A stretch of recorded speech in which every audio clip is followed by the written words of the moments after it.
closer to porridge in texture than, modern beer. However, it would still have a psychoactive effect. So there is a case to be made for, owing agriculture, in fact, to. So this period where we see this first evidence of fermentation is part of what is often called the pre-pottery Neolithic. Um, it's often it's often abbreviated PPN. We'll talk about the earlier PPNA, the pre-pottery Neolithic Part A, and pre-pottery Neolithic Part B. And this is the period of this long, slow shift to sustained agriculture and animal husbandry. And throughout this period, people are also still hunting and gathering, even when they are in sedentary living situations. We start to see more permanent architecture, permanent settlements, monumental architecture, and the beginnings of dedicated ritual and public spaces. So people are using their space differently, and they are setting it up in different ways than what we have seen before in hunter-gatherer societies, even in instances like those mammoth bone structures from Eastern Europe that seem to have been, at least some of them, seasonal gathering places rather than permanent settlements. We see increasing evidence of long-distance trade between communities. Long-distance trade happened in the Paleolithic, but it becomes ever more prevalent during the Neolithic period. We see the development of new artistic mediums and materials, textiles, plaster. We will see plaster becoming very important. We see a just wide array of practices of ritual and practices of burial. And by the end of PPNB, so around by 6,500, sometime between 7,000 and 6,000 BC, depending on where you're looking at, we start to see the development of true pottery. And this is one of a collection of technologies called pyrotechnologies, technologies that require fire. Plaster is another one of those. So continuing with the big picture, in terms of the environment, especially in the early Neolithic Levant, we see woodlands, we see for more densely and less dense areas of forest and grassland, and we see lakes, and this is all in one of those periods that is a bit warmer, a bit wetter, and so we see those lakes expanding and really abundant conditions in terms of different kinds of plant and animal resources in the early Neolithic Levant. This is the period when we really start to see fully sedentary communities that are intensifying the cultivation of the kinds of plant resources that are becoming domesticated. So cereals, barley, wheat, rye, legumes, different kinds of beans and lentils, various wild seeds and fruit. And these new sedentary communities seem to be largely consistent of freestanding oval plan dwellings. So curved structures, like this reconstruction up here of the remains of a village from Nativ Hagdud in modern Israel. These dwellings include grinding bowls for grain. They include fireplaces, both inside and outside the structures. And interestingly, some of them also include a Neolithic version of the cup holder. This is a small stone slab with cup-shaped holes in it. So, let's move from this big picture and look at a more consistent and better known instance of a very large pre-pottery Neolithic settlement, that of Göbekli Tepe in southern Anatolia. The site of Göbekli Tepe, which is located at the very northern edge of the Fertile Crescent, in southern Anatolia, has become famous in the last couple of decades, for its use as a ritual site. It has been called, a little hyperbolically, the earliest temples in the world, and has featured in some things like, Graham Hancock's Ancient Aliens documentary on Netflix.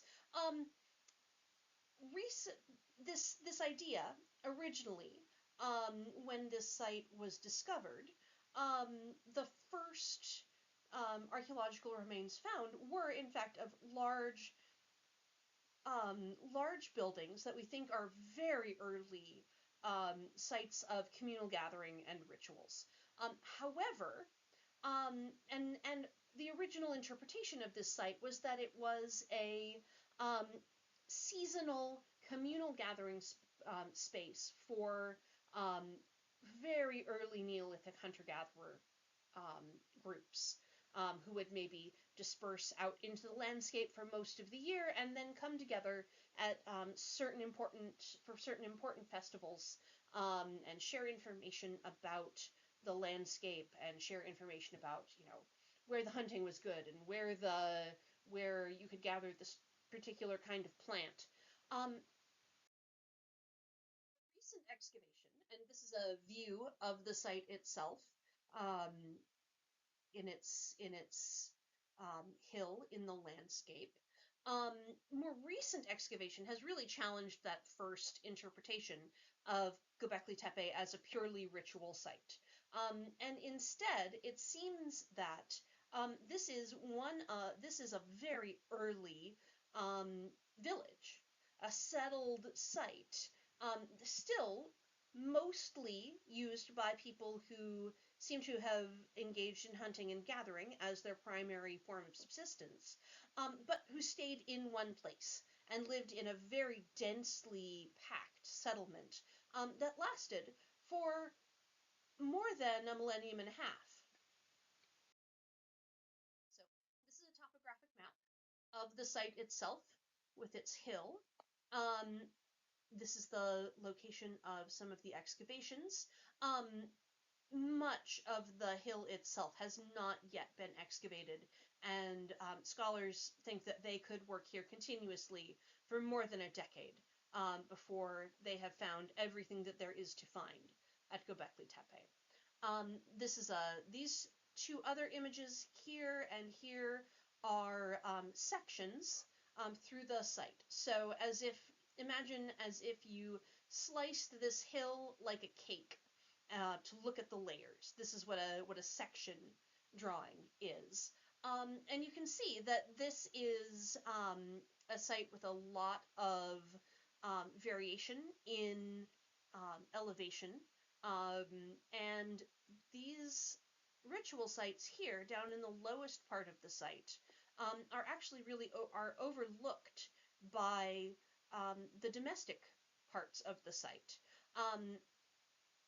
Part of the earlier Göbekli Tepe is a ritual site only interpretation, had to do with what seemed at first like a deliberate filling in of these ritual buildings, after the end of their supposed useful life, and the abandonment of the site around 8000 BC. We now know that these were actually filled in, probably due to landslides, based on earthquakes or heavy rains that actually washed debris from collapsed domestic buildings down into the ritual buildings below. those ritual buildings look like. It is an oval plan. It is built partially into the ground, although the ground level rose over the millennium and a half that this site was in use. And each of these buildings has these very distinctive T-shaped pillars.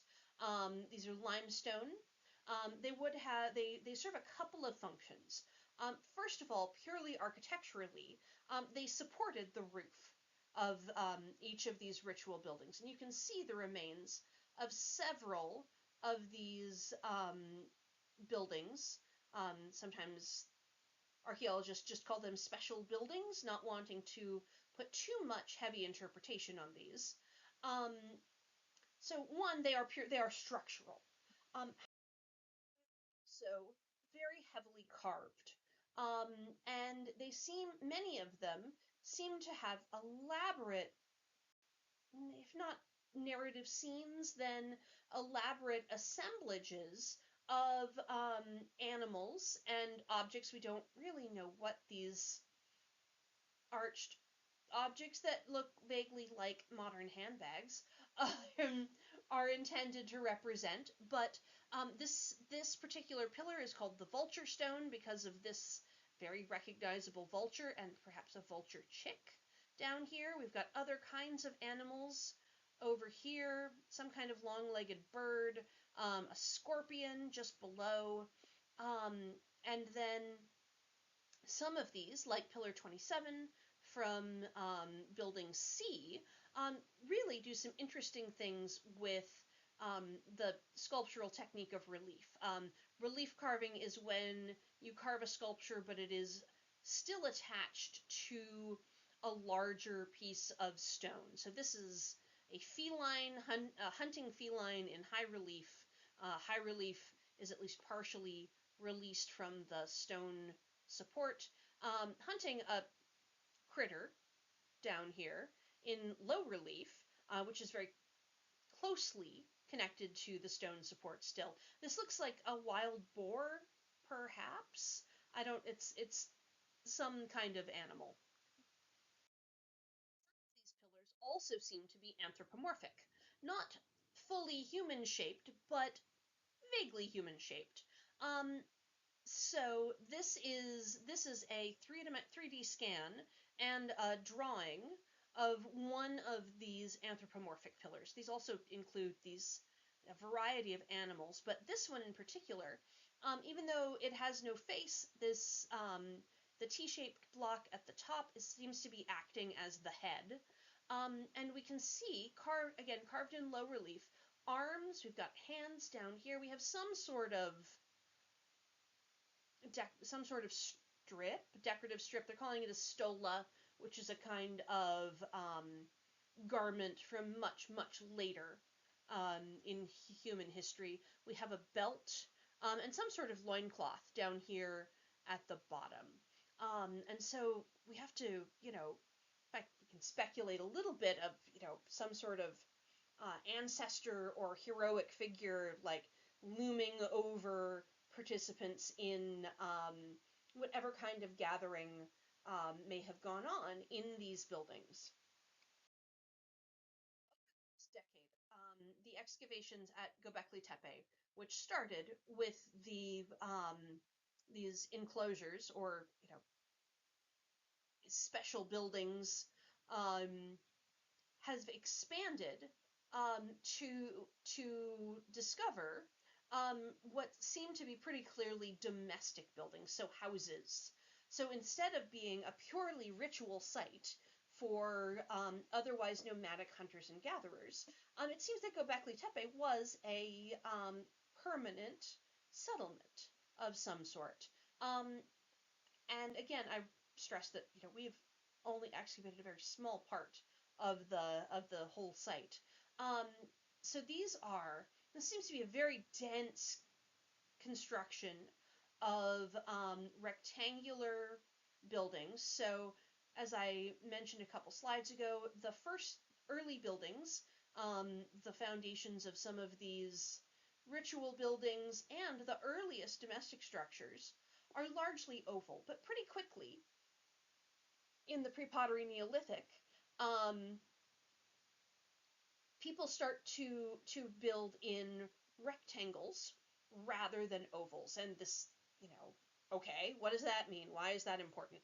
Um, Oval structures, while they are, um, quite intuitive to build, if you're going to set down a bunch of rocks, an oval makes as much sense as anything else. They are very difficult to modify. You essentially have to take apart and rebuild large parts of an oval-shaped building. Whereas if you have a rectangle, you can just knock down a wall and expand. Um, so, and it is also much, much easier to fit buildings in very close together if they're rectangular and they have all these nice nestable flat sides than if they are ovals. So this is, a very different conception of how people live together, densely, um, walls connecting, um, with the possibility of modification than these earlier oval structures. So this is a view from the top of the remains of one of these rectangular domestic structures.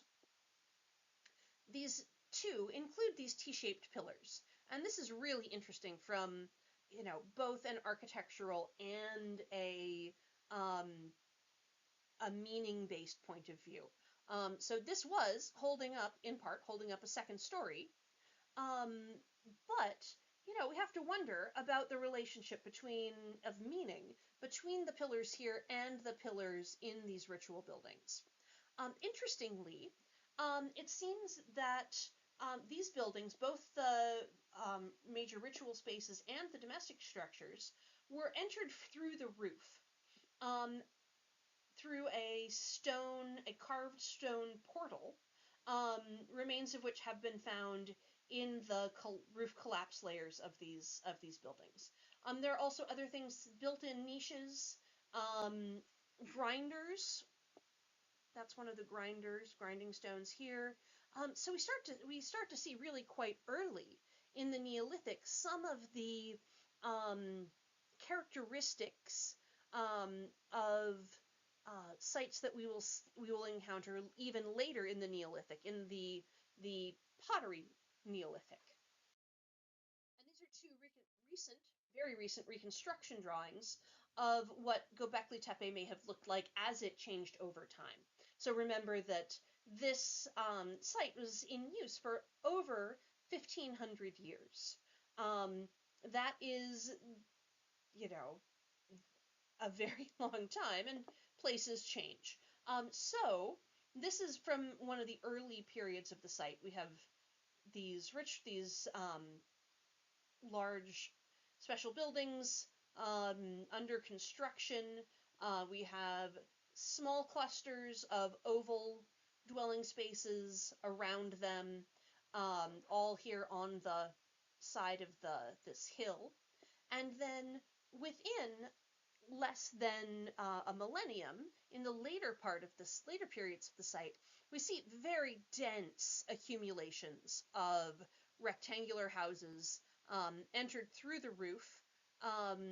We see a few remaining oval structures that themselves lasted and were in use for a very long time. I mean, how many people can say they live in a house that is over 1,000 years old?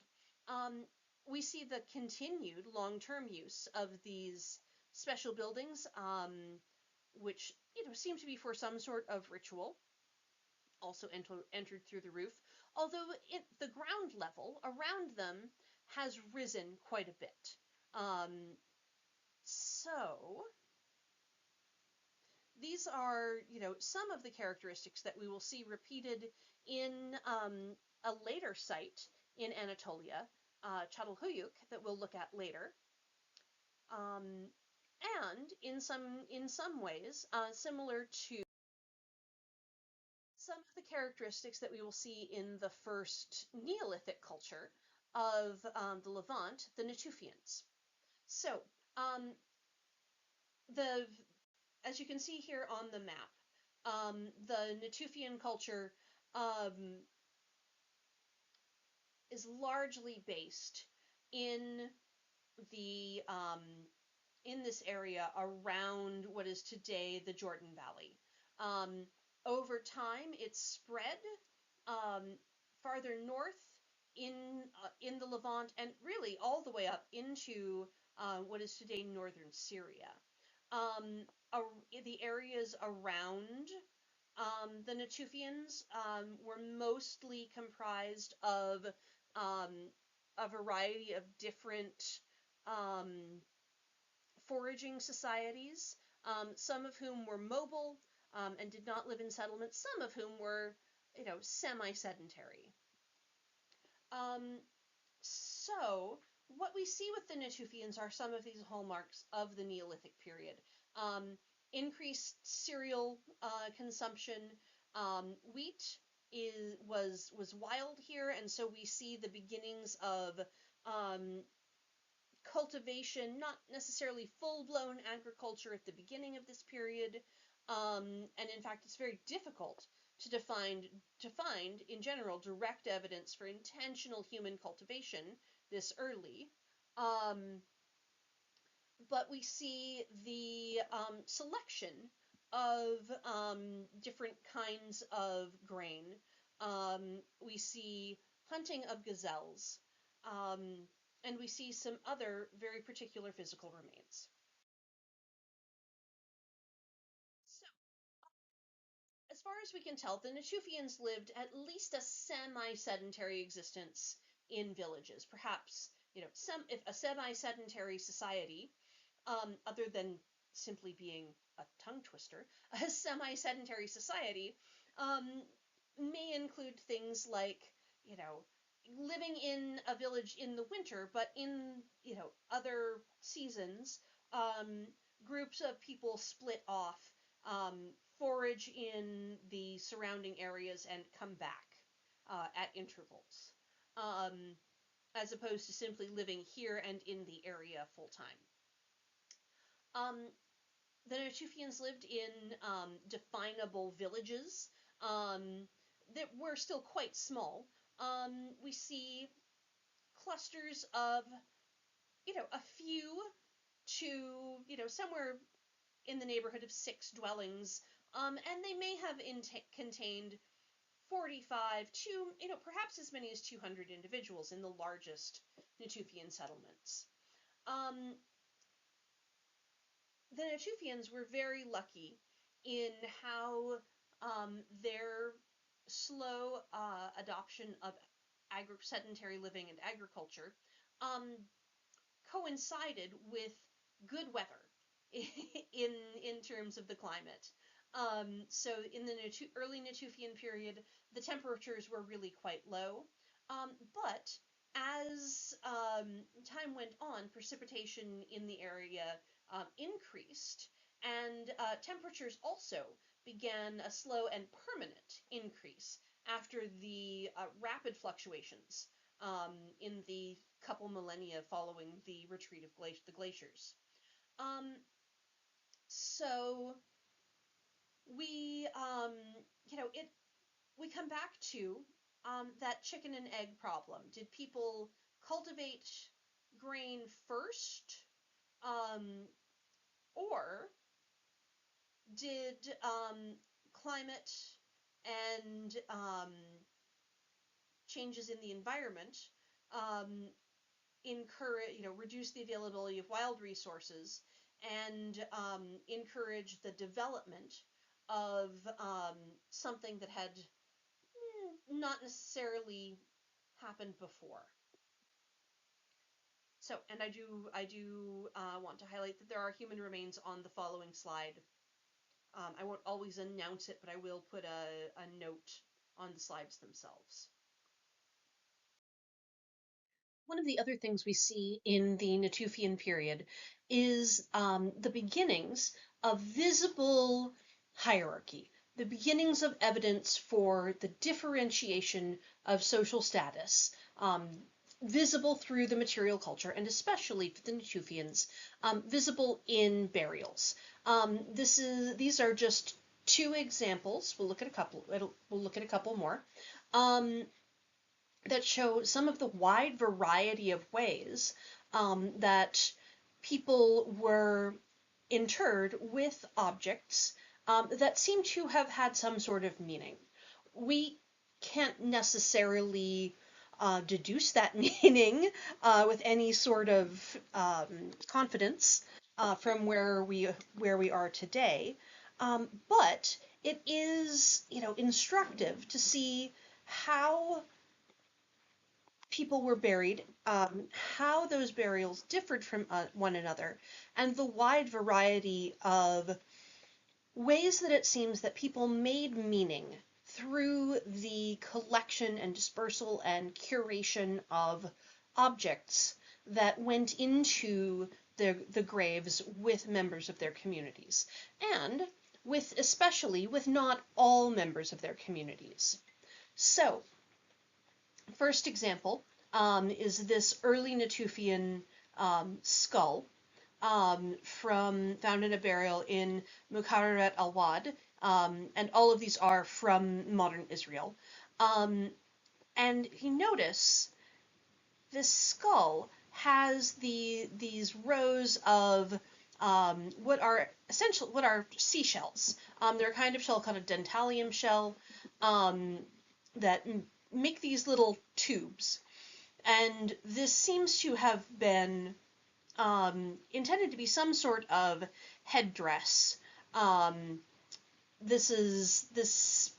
looks almost like a wreath wrapped around the head of this person. This is a decorated skull. We will see several instances in this lecture of skulls actually removed from the rest of the body, decorated in a variety of ways, and kept separate from a burial. In general, we think this has something to do with the creation of ancestors, the creation of ideas, perhaps of family lineage. But this is a practice that we find not just with the Natufians, but all over the Levant, Anatolia, and other parts of the ancient Near East, especially in the Neolithic period. So, in this burial from Hilazon Taktit, we see not just the decoration of a single body part, but this woman was interred with pieces, fragments, anatomical bits of a wide variety of animals, including a complete articulated human foot that does not seem to have been one of hers. So it's barefoot. We've got dozens of tortoise shells. There is the tail of an aurochs. That's the wild relative of modern cattle. We have not difficult to see in this in the artist's reconstruction, but easier to see in the drawing up here.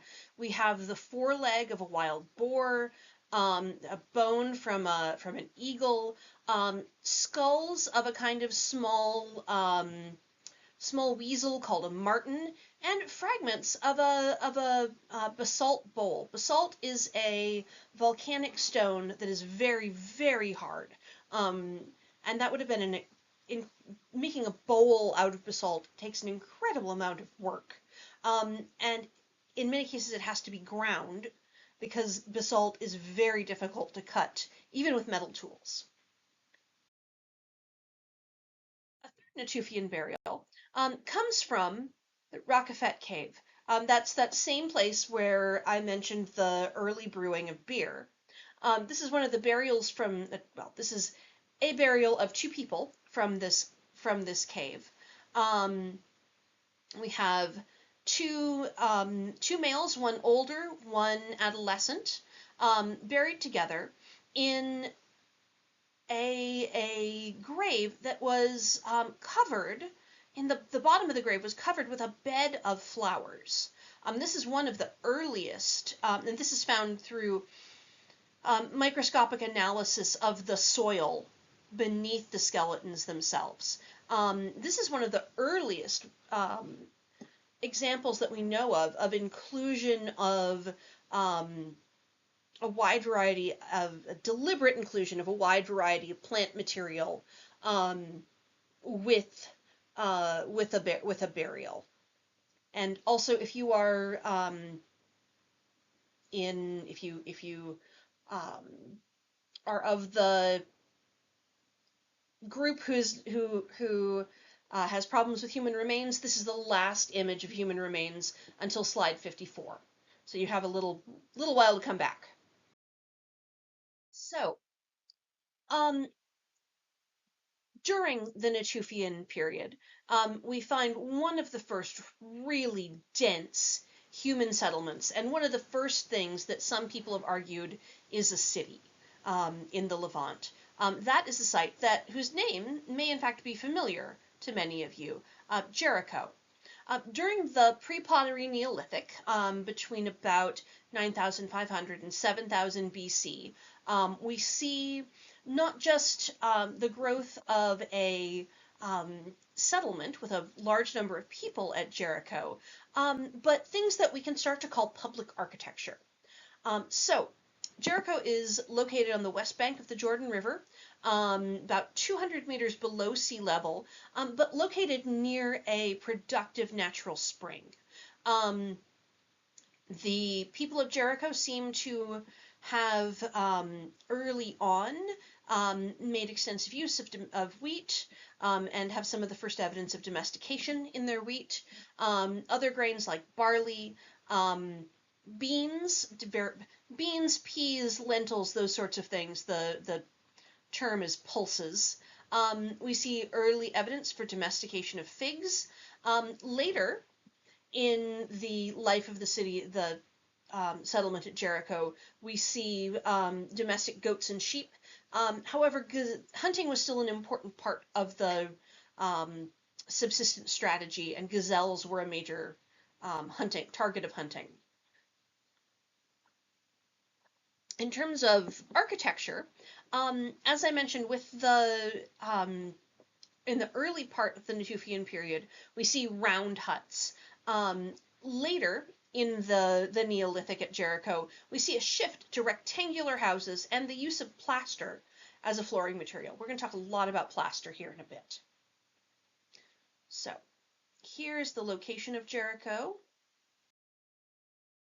And this is a modern excavation plan and aerial photo of Neolithic Jericho. So, the city of Jericho was inhabited long after the Neolithic period. If the name seems familiar, you probably are thinking of the Late Bronze or Iron Age settlement of Jericho, which is the one famously mentioned in the Bible, whose walls came a-tumbling down.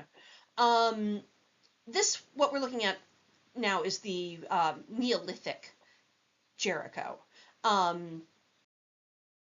This is the course of the wall and ditch around the Neolithic part of the city. For those who are trying to make sense of the relationship between the drawn plan here and the photograph, north is this way, and north here is this way.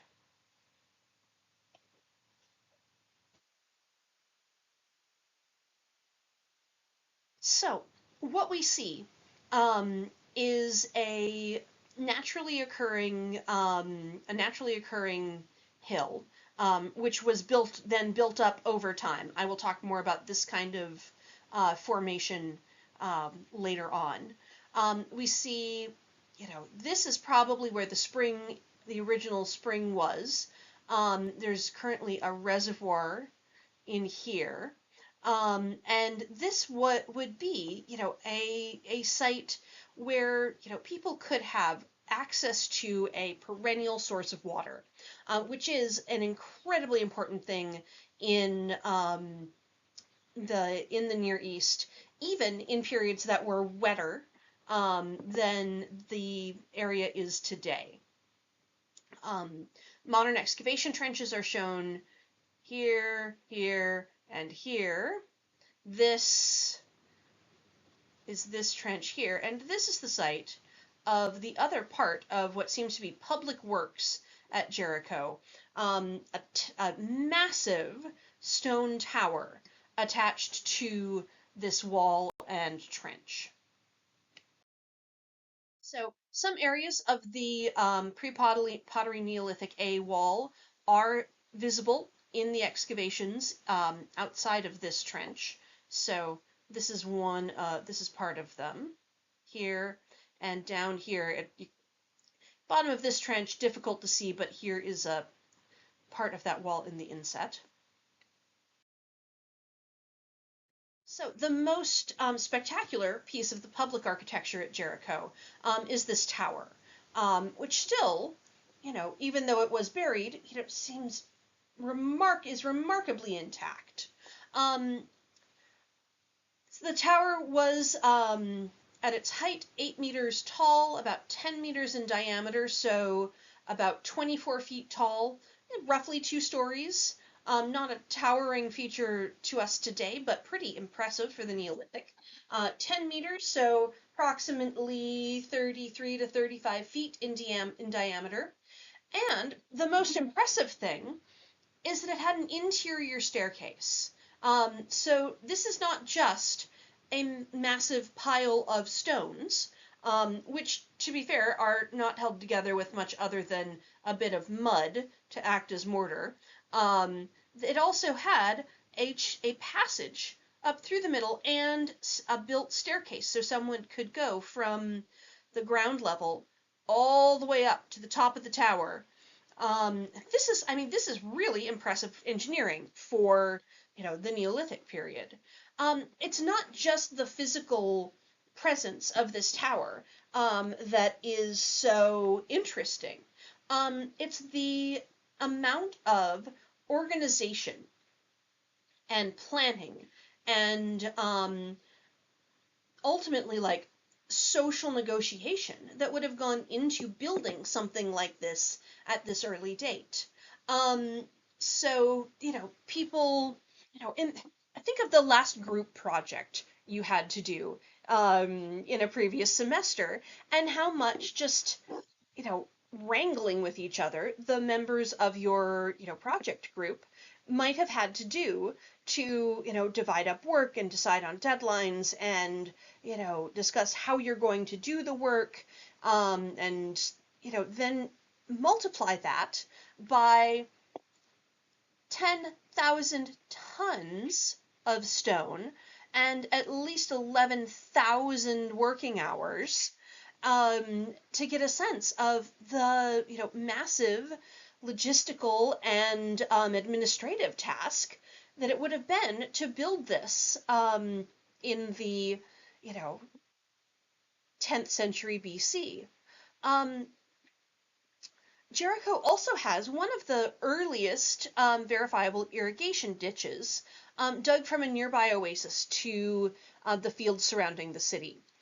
This is also, as if these things weren't enough to make Jericho a fascinating and incredibly important archaeological site, and in fact it is in the UNESCO World Heritage Registry of Universal Cultural Heritage.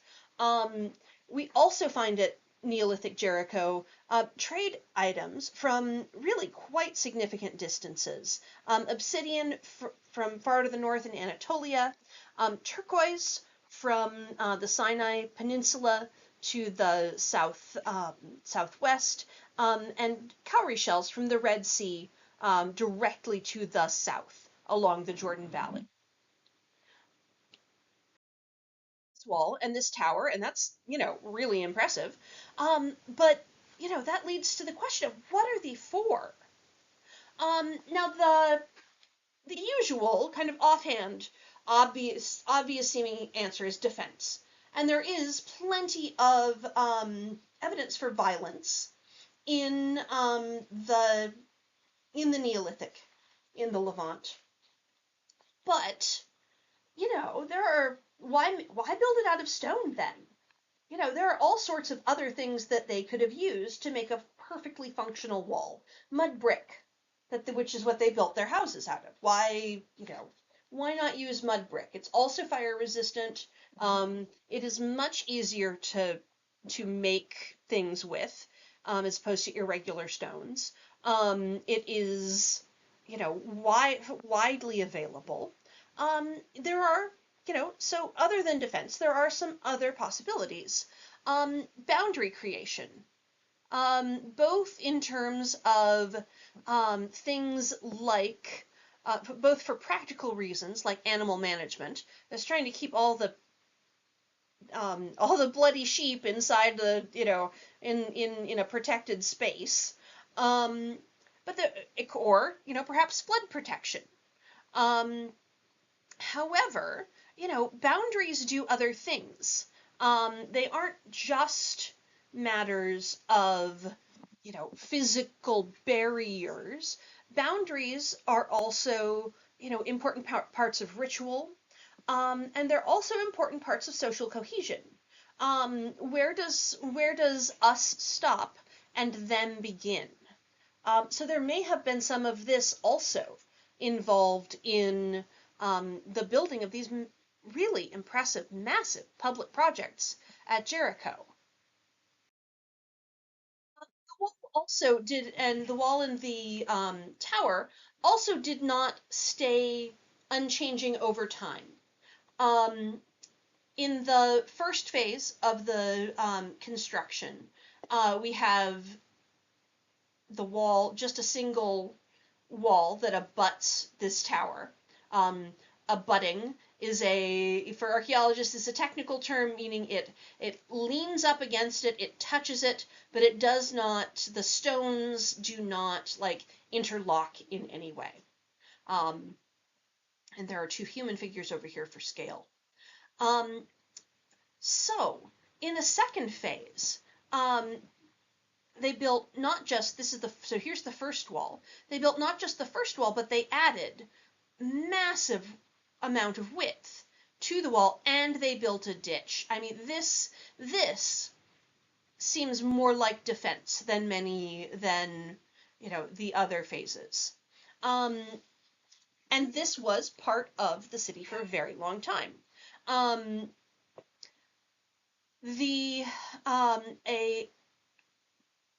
There were also renovations to the tower. The entryway to the staircase was partly filled in and perhaps moved a bit. And then there was a third phase. As the ditch silted up, the wall was actually made taller. And finally, the lower entrance to the tower itself was blocked. Whatever this had been used for was the stairway, not just the obvious use of going to the top of the tower, but why this was built in this way for this purpose seems to no longer have been important. Which also suggests that this was maybe not only for defense. If the tower was simply for a lookout, you would still need to get to the top of it.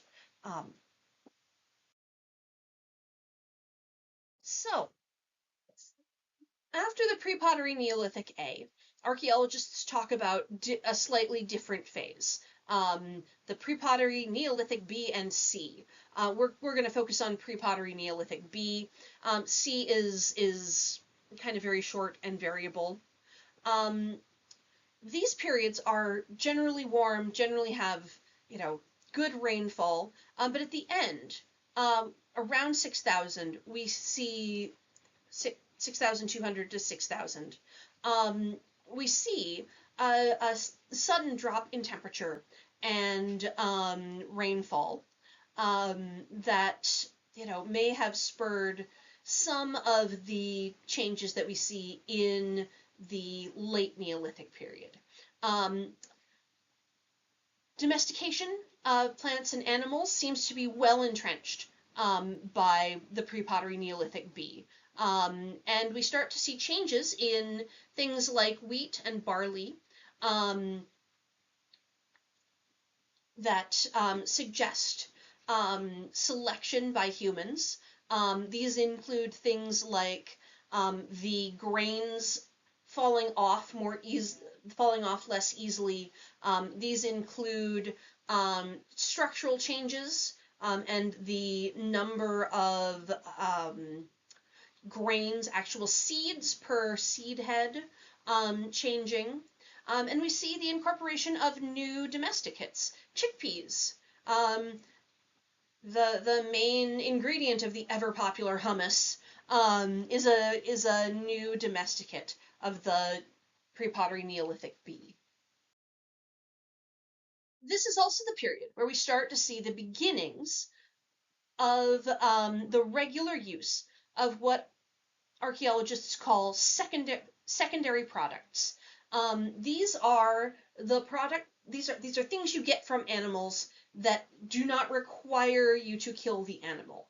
So the hide, the bones, the meat, the sinews, the horn, these are all primary products of animals. They're the things you have to kill an animal to get. What we start to see in the pre-pottery Neolithic bee is greater reliance on sheep and goats in the southern Levant and cattle in northern parts of the Levant. Those had to be imported. Sheep also were imported from farther to the east.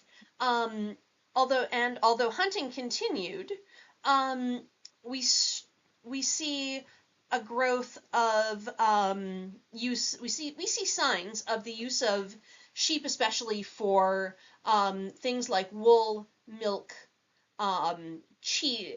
Milk, especially for cheese making. These are the secondary products of an animal. These are things that have less immediate payoff, but which an animal can produce for many years. So if you keep sheep for wool, you don't have to kill a sheep to get their wool. You just pluck it. At this point, sheep were probably losing their wool on their own without needing to be shorn. And in fact, original sheep were not woolly.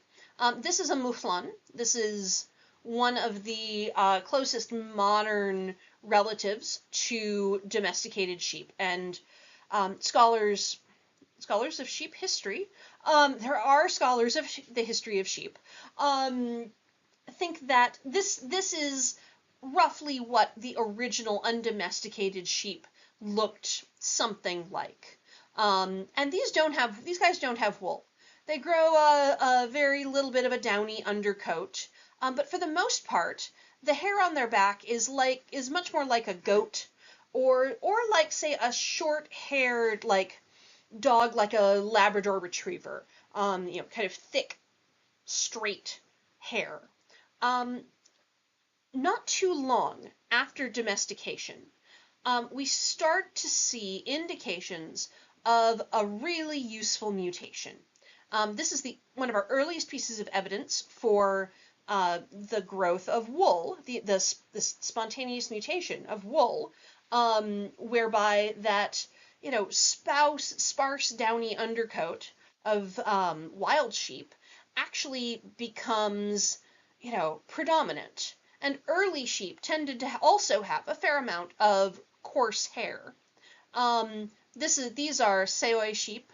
They're a minimally modernized sheep breed, and probably had coats arguably similar, and have coats that are arguably similar to some of the early domesticated woolly sheep breeds.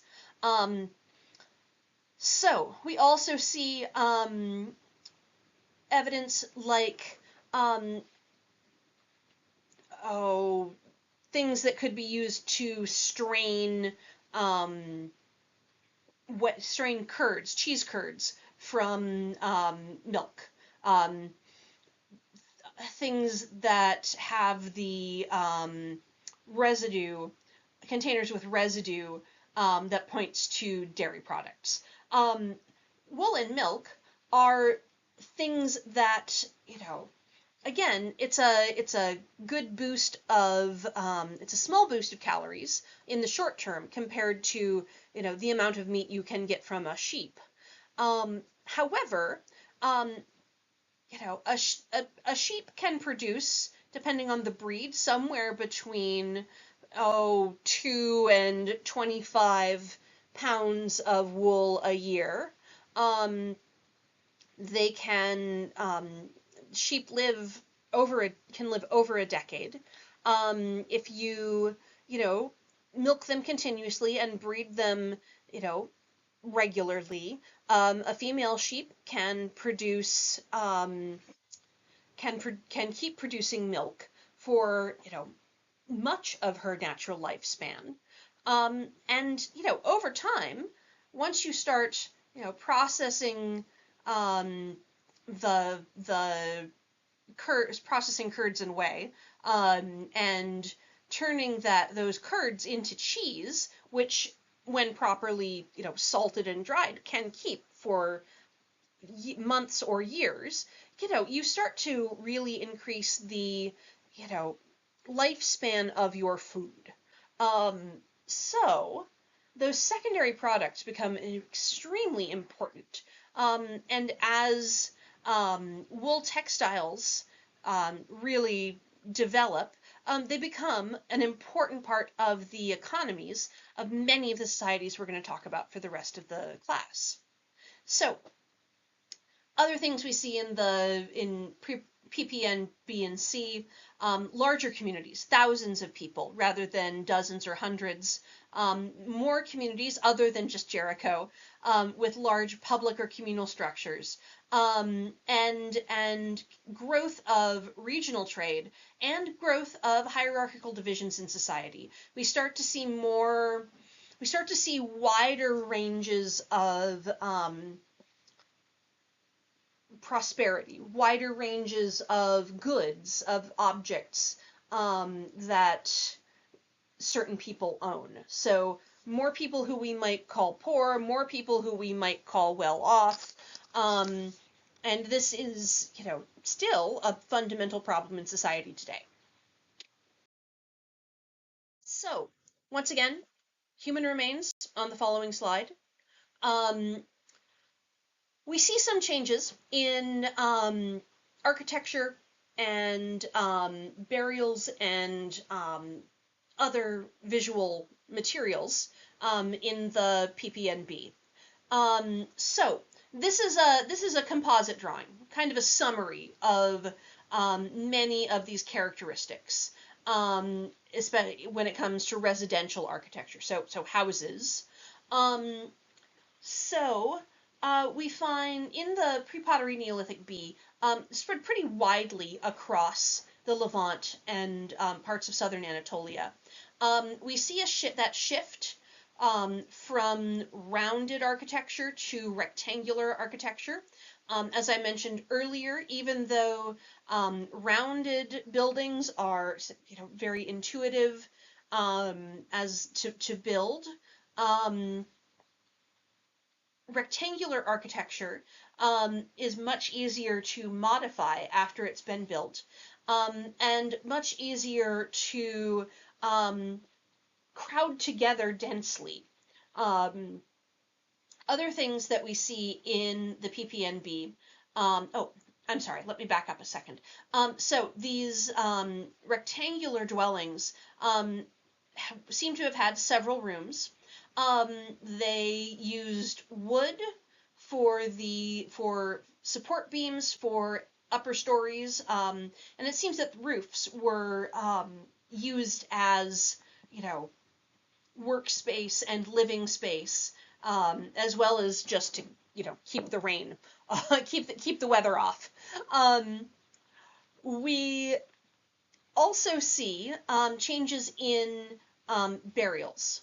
So what this shows is several different types of burials.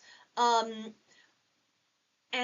in many cases in this period, we're going to see parts of bodies removed from a parts of bodies removed from a corpse after the flesh had decomposed. So if you are going to make use of bones or human remains after they have been put in the ground the first time, I have to give you guys some specific terminology so you understand what I'm talking about. The first time you bury a body, it's called a primary burial. The first burial, primary burial.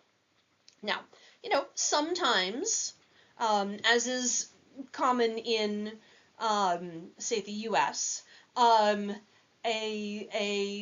person, a deceased member of the community is buried, and they, are not disturbed. Primary burial, only burial. However, in the pre-pottery Neolithic, we see in some cases the individuals in these primary burials being uncovered after a certain amount of time has gone on. The skull is removed. The primary burial is then, with the rest of the skeleton is then covered up, and that skull is put to use in other ways. So we have here primary burial of an adult outside the walls of the house. This is a thing we are probably most of you are familiar with. We also have individuals buried inside the walls of the house, and these are often the ones whose skulls are later removed. So it's just a portion of the population who are treated to these extra rituals after their primary burial. In other cases, children we see buried under the walls of the house here. And then here at number 4, we have a secondary burial cache with 3 skulls. Those skulls of, honored ancestors. I'm going to use this as a convenient description here. These skulls of honored, ancestors would be kept together and seem to have been used and displayed and then reburied at specific times. So these are some of the changes. So this is a composite drawing. You can see over here in this excavation photo from Abu Hurayya in northern Syria, how this rectangular PPNB house is sitting right on top of the circular foundations of earlier PPNA, so pre-pottery Neolithic A, buildings. So, in many cases, villages did not move, but the ways that people built their houses changed quite a bit. Okay, so, again, a warning, human remains. So, this elaborate and multi-stage form of burial for certain presumably important members of the community is a thing that we see both at PPNB Jericho as well as other sites that around the region. This is one of the most famous examples of this. I'm going to call it the cult of the skull. This is exactly what to call it, some sort of skull-based ancestor cult. This is a thing that gets described in varying ways.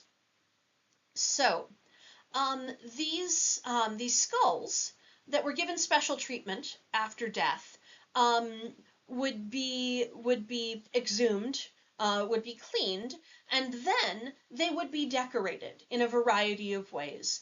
Sometimes with bitumen, um, most often in pre-pottery Neolithic B, with plaster.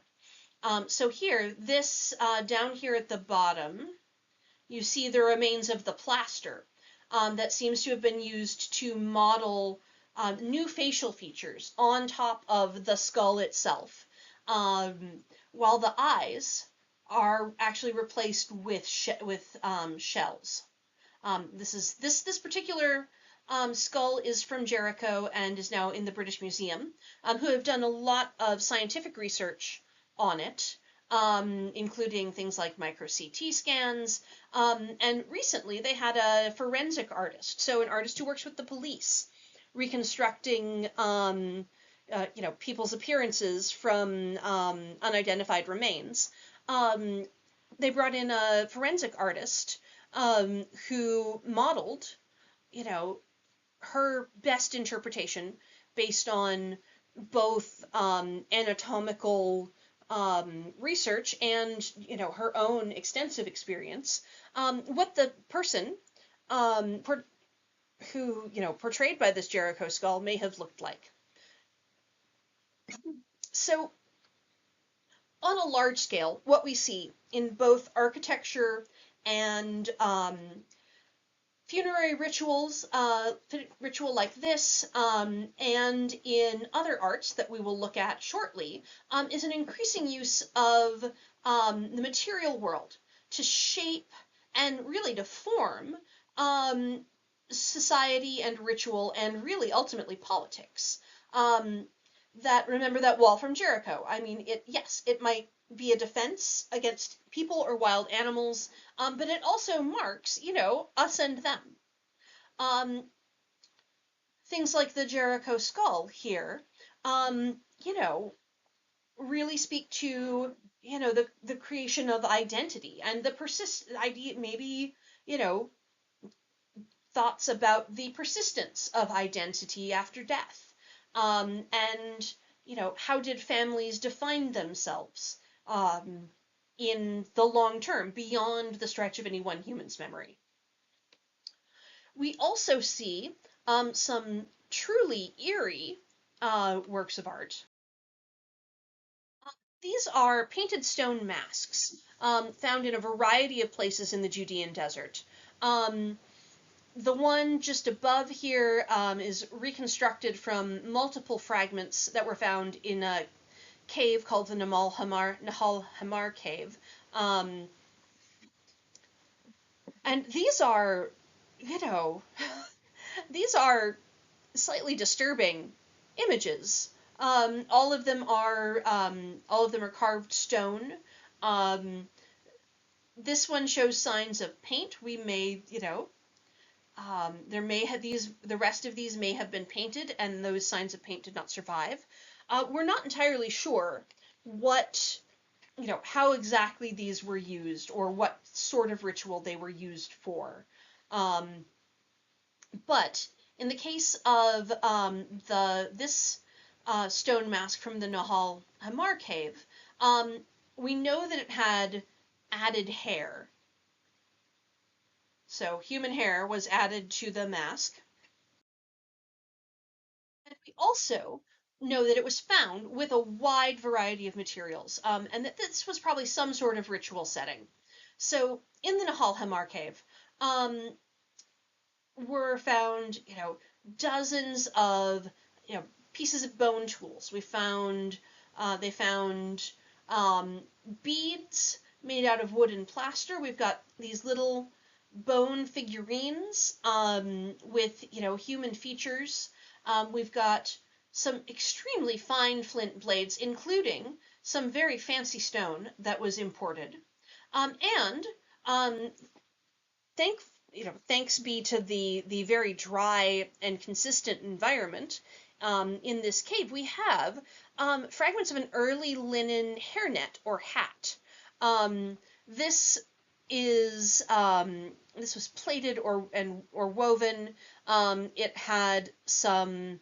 It was decorated with beads. that do not seem to have been put with this in the museum, but were drawn with it in the excavation records. And so, we have to posit, a really, rich ritual life for people in the in the pre-pottery Neolithic period. So, the next site that we're going to look at in some depth is the site of Ain Ghazal. This is going to be our example for the transition to the pottery Neolithic, the later Neolithic. It is in modern Jordan, near Amman, and the site of Ain Ghazal is a village of multi-roomed houses, stone walls, timber roof beams, and an extensive use of limestone plaster on the walls and floors. And limestone plaster is actually a incredibly important stepping stone to the creation of pottery.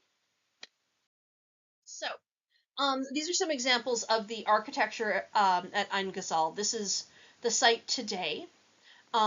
These are photos taken during the excavations. And this is a digital reconstruction of what the site probably looked like in the right at the cusp of the pottery Neolithic. And I have more details about a lot of these in the notes.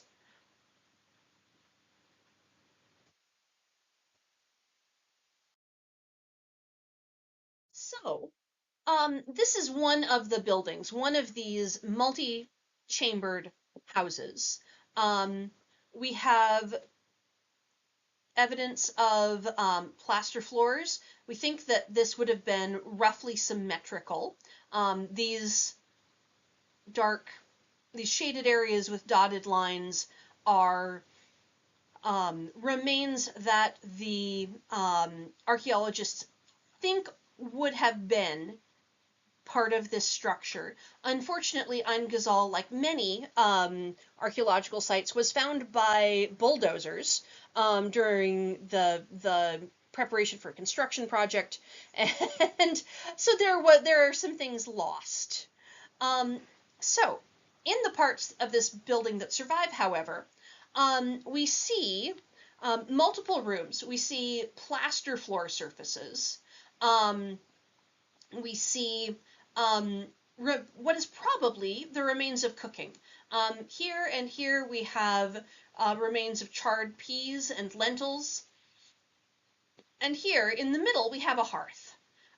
So this may have been open to the sky here in the center. We don't know if that was the entire central hallway or just this part in the middle. But we see, storage and food production happening on the level of the individual household rather than at the level of the community.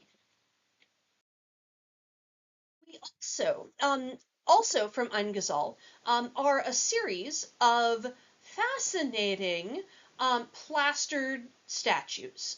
These are originally these are plaster surfaces over a reed substructure. So if any of you have seen like a corn husk doll at a pioneer site, the pieces those pieces of corn husk, the vegetable material, are bound together into a roughly humanoid shape.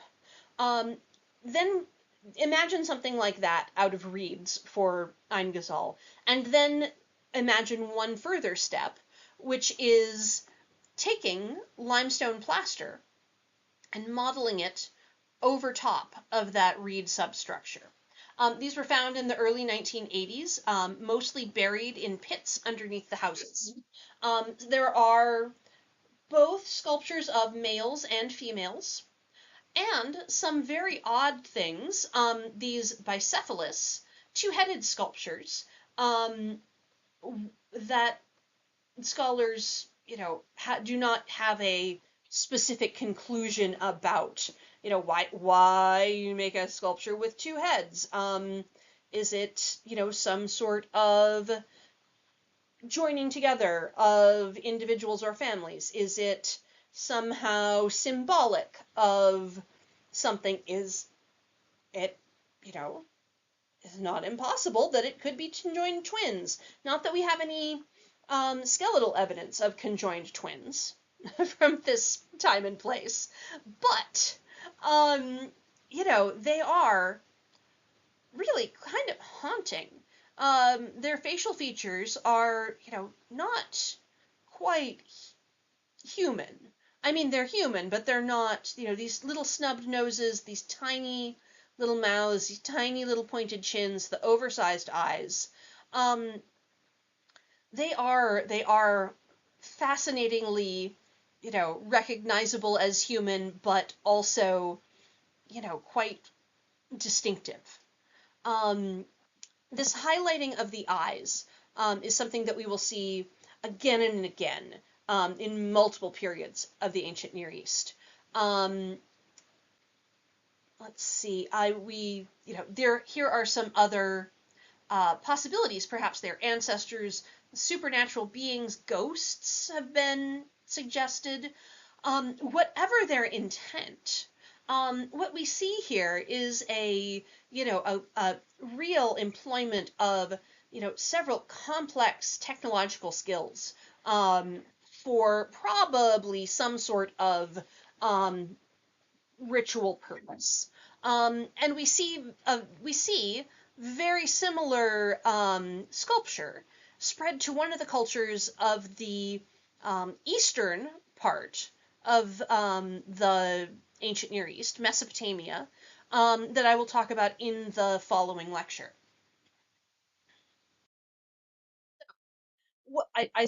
I said that this is, sophisticated technological knowledge, and I'm sure more than a few of you are looking at these and going, I do not see the sophisticated technology, as you perhaps compare these to your phone. So here is where we get into the sophisticated technology. This is the period where people began to make lime plaster. This is like one of the most fascinating pieces of practical chemistry that has come out of the ancient world. So this is the cycle of making lime, of making plaster or lime mortar.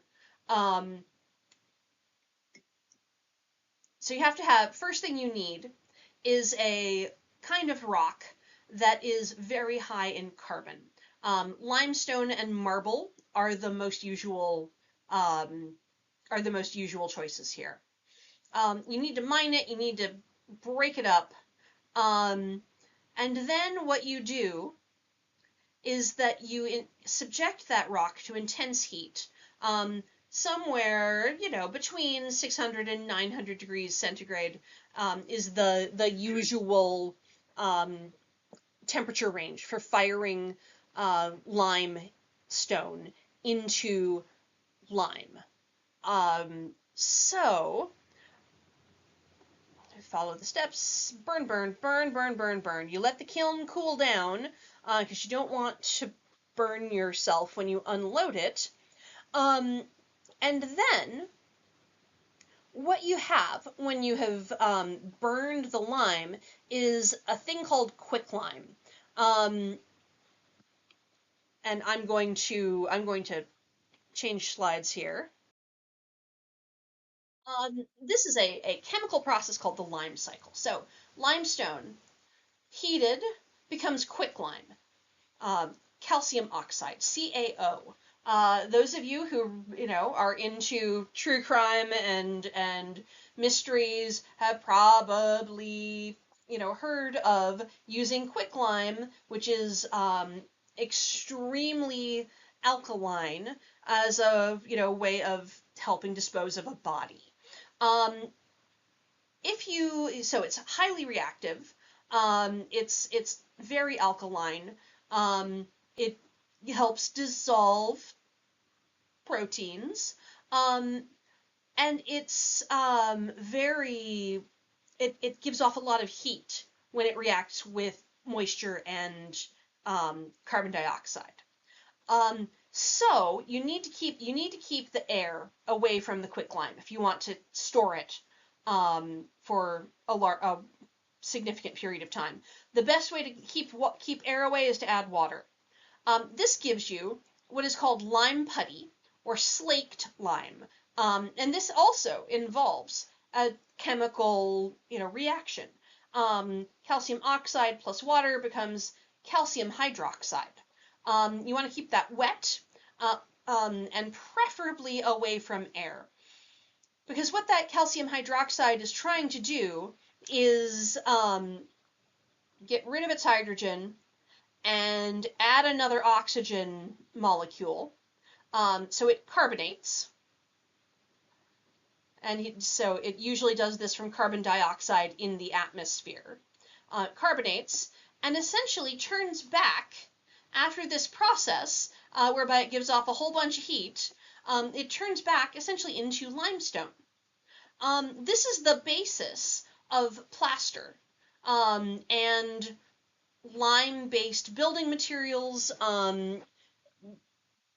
various sorts of concrete, and fresco painting, which is done on wet plaster surfaces, so that as the lime putty carbonates, essentially crystals of limestone, crystals of calcium carbonate, actually form over top of the painting and literally make the painting part of the wall. So this is this is some pretty sophisticated chemistry that was worked out on on a purely empirical basis. This is people observing the world around them, noticing changes and attempting to replicate those changes. And because you have to fire limestone at a high temperature to make lime plaster, there is a close connection, at least in the Levant, between the development of plaster and the development of pottery. The high end of temperatures at which you fire limestone for lime are essentially the low end of temperatures that you fire clay at to make pottery. So you have to imagine that there was probably some unintentional ceramic making.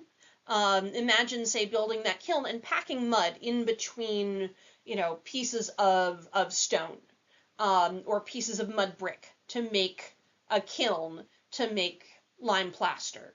And the temperature getting hot enough that some of that essentially becomes ceramic.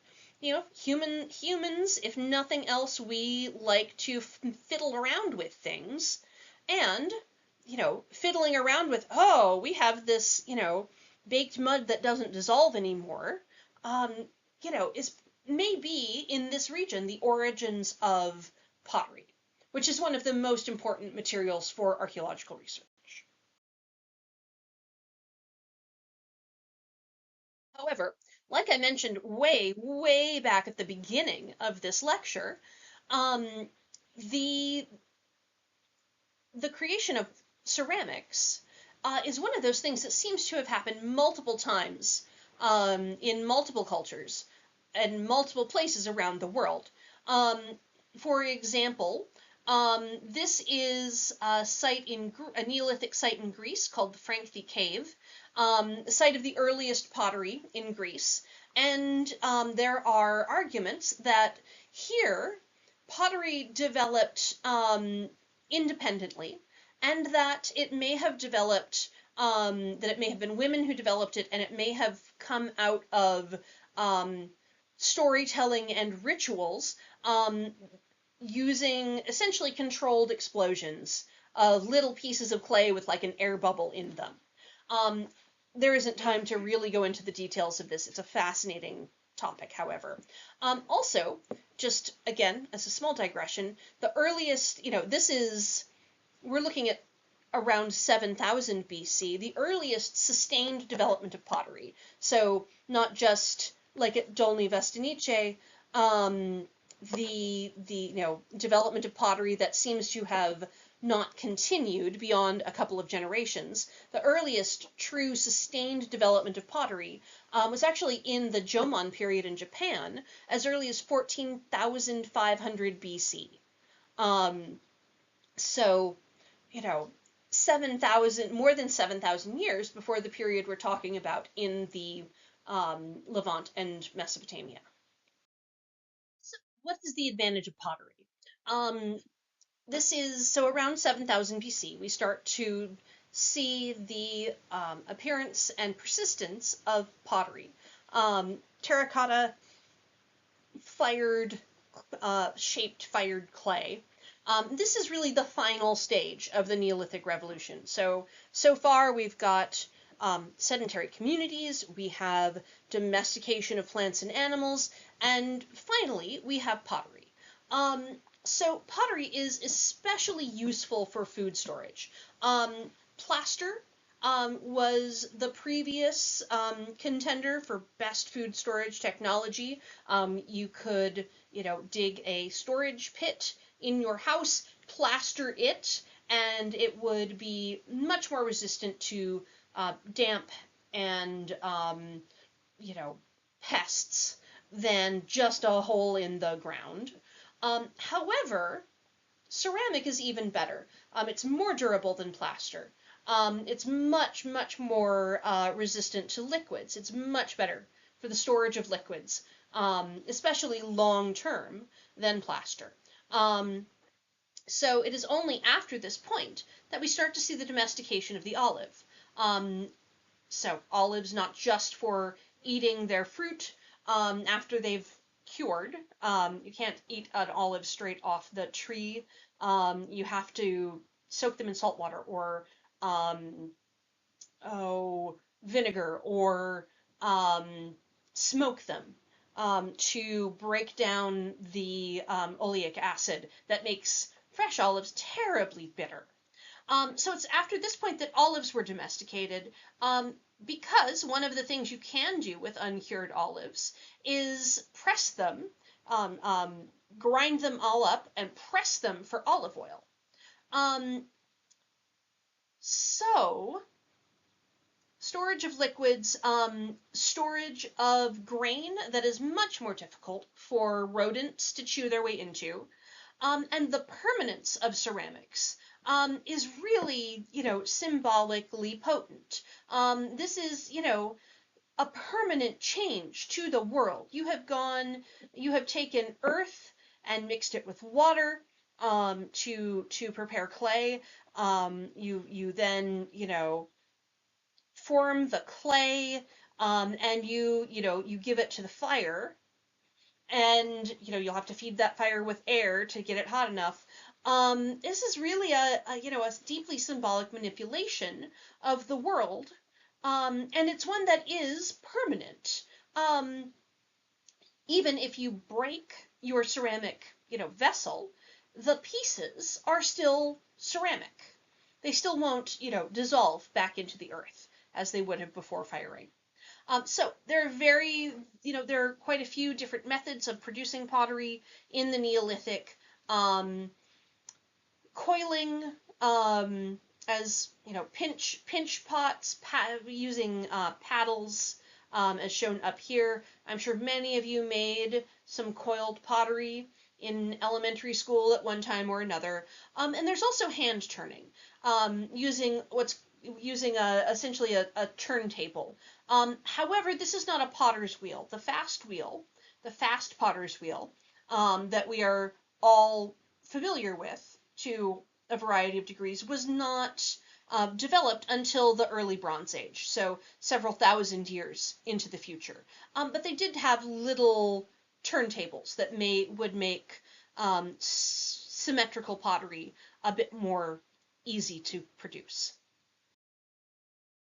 So And the close coordination between plaster and ceramic in this period is something that we can see in some of the shapes of vessels that actually translate and were adapted from plaster to ceramic, and within ceramic were adapted with variations for millennia.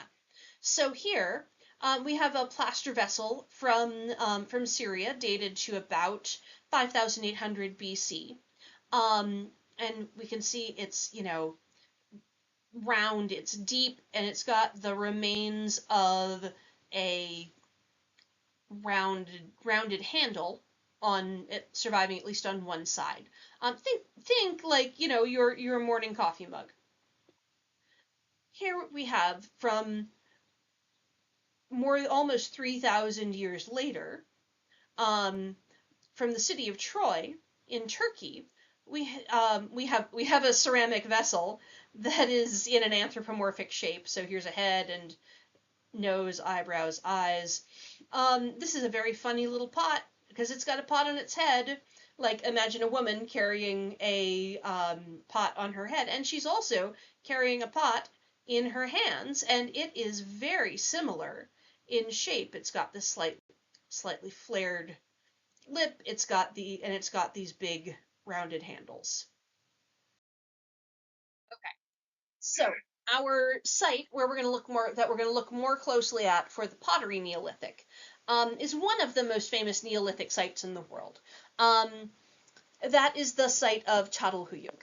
So here's a little more general information. We see decreases for the climate, we see decreases in temperature and humidity in the pottery Neolithic. However, some of these perennial sources of water and the woodlands in the Levant and southern Anatolia and Mesopotamia did actually, did persist.